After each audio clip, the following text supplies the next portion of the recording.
कांग्रेस नेता विजय वडेट्टीवार ने हाल ही में विभिन्न विवादों और मुद्दों पर सरकार की कड़ी आलोचना की है। धुले नकद जब्ती प्रकरण पर उन्होंने कहा कि ये भ्रष्टाचार की गहराई को दर्शाता है। अगर ये पैसे अधिकारियों ने इकट्ठे कर विधायकों तक पहुंचाने के लिए रखे थे तो पूरे जिले की जांच और सफाई जरूरी है। उन्होंने इसे जनप्रतिनिधियों के लिए अपमानजनक स्थिति बताया।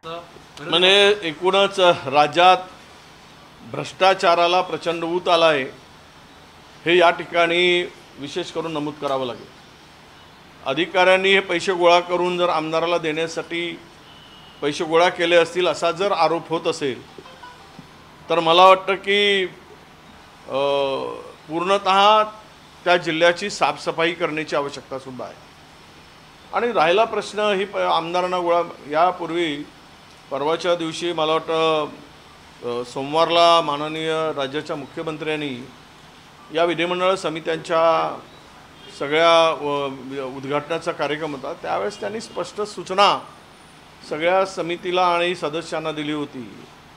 तरी पण महाराष्ट्राच्या आमदारावर अशा प्रकारचे आरोप होत असतील तर महाराष्ट्र उद्या मला वाटतं की लोकप्रतिनिधी म्हणून हे अत्यंत अपमानजनक आणि न सहन करणाराच हा प्रकार आहे असं मी मानतो। मुख्यमंत्र्यांनी स्पष्टपणे सूचना दिल्या होत्या की दौऱ्यावर जात असताना जरा काही प्रकार होतात, मनामध्ये दौरे बंद केलेत, बाहेर जिल्ह्यात जायचे आणि ते दौरे नंतर सुरू झाले।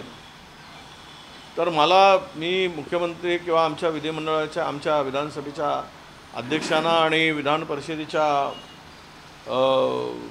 सभापती महोदयांना विनंती करणार आहे की हे दौरे होऊन असा प्रकार होत असेल आणि महाराष्ट्र बदनाम होत असेल आणि त्यामध्ये अधिकारी भ्रष्टाचार करून काळा पैसा जो काही गैरप्रकाराने जमा केलेला आहे तो गोळा करून जर आपलं पाप लपवण्यासाठी त्यावर पांघरून घालण्यासाठी अशा प्रकारे गोळा केला जात असेल तर मात्र यावर विचार करावा आणि पुढे हे दौरे करावेत की नाही करावेत जिल्हा स्तरावर केले तर मग त्यामध्ये कशी पारदर्शकता राहील या संदर्भात निश्चित विचार करण्याची विनंती मैं अध्यक्ष आणि सभापति महोदयांना करना है। हगवने हत्याकांड पर उन्होंने कहा कि ये मामला केवल घरेलू हिंसा का नहीं बल्कि एक हत्या का है और ऐसे लोगों को राजनीतिक दलों में जगह नहीं मिलनी चाहिए।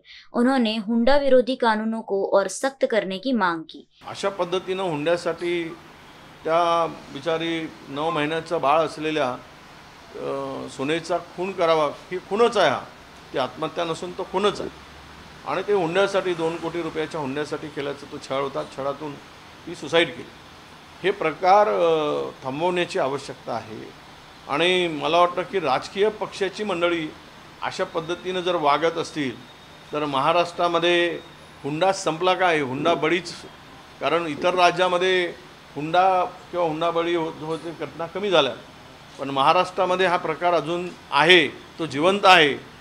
मग यावर काही कडक धोरण आणि कायदे पुन्हा त्यामध्ये काही बदल करायची गरज असेल तर केलं पाहिजे आणि अशा नालायक लोकांना कडक शिक्षा झाली पाहिजे अशी आमची स्पष्ट मागणी है। बोगस बीजों पर वडेट्टीवार ने कहा कि महाराष्ट्र में ये एक गंभीर समस्या बन चुकी है और सरकार को दोषियों के खिलाफ कड़ी कार्रवाई करनी चाहिए। हे जर बोगस बियाणे येत असतील तर अत्यंत गंभीर बाब आहे आणि यामध्ये किमान कायदा दुरुस्ती करून बोगस बियाणे विक्री करणाऱ्यावर जो निर्मिती करतो आहे, विक्री करतो आहे अशांना किमान 10 वर्षाची सजा असलेले कायद्यात दुरुस्ती करून नवीन बिल्स आणावं आणि शेतकऱ्यांना लुटणारे, शेतकऱ्यांना फसवणारा हा व्यक्तीला कुठल्याही प्रकारे माफ करता कामा नये अशा प्रकारची भूमिका सरकारने स्वीकारावी। ऑपरेशन सिंदूर पर उन्होंने स्पष्ट किया कि उनका बयान एक सुरक्षा विशेषज्ञ का हवाला था, लेकिन चैनलों ने उसे उनके शब्दों की तरह प्रसारित किया। माओवादी आंदोलन पर उन्होंने सुरक्षा बलों की सफलता की सराहना की और कहा कि ये चक्र समाप्ति की ओर है। अखिलेश के साथ अभिषेक पानसे की रिपोर्ट।